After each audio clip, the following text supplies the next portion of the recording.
Friends, ang dalawang klase ng life insurance dito sa Pilipinas, no, is yung traditional and whole life.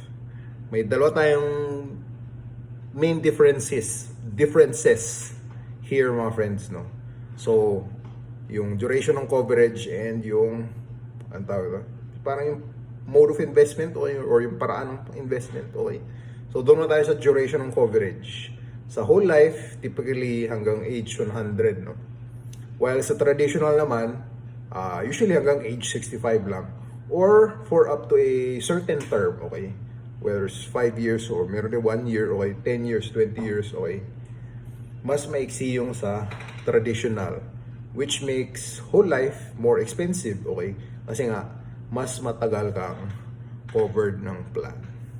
Doon tayo sa paraan ng investment, okay? So, pwede ka mag-invest sa insurance through both. Sa traditional, okay, yung ROI mo rito is relatively low pero garantisado siya. Alright? Depende sa structure ng plan, okay?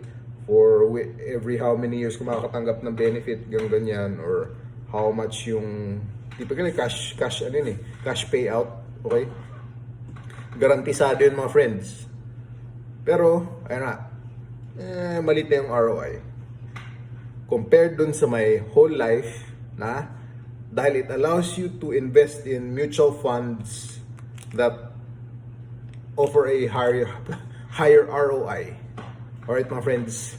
Sa whole life kasi, pwede ka mag-invest in an equity index fund or mga stock funds basically. That even if mas mataas yung risk, mas mataas din yung ROI. Okay? As long as you play it right, mga friends, no? And ayaw ko rin naman i-promise na guaranteed yun. Pero yun, achievable yung high ROI. Okay, mga friends. So, yun yung main different factors dito, mga friends, no? Or differences between traditional and whole life. Okay. Sa traditional, mas maiksi yung coverage. Guaranteed pero lower ROI yung investment. Okay.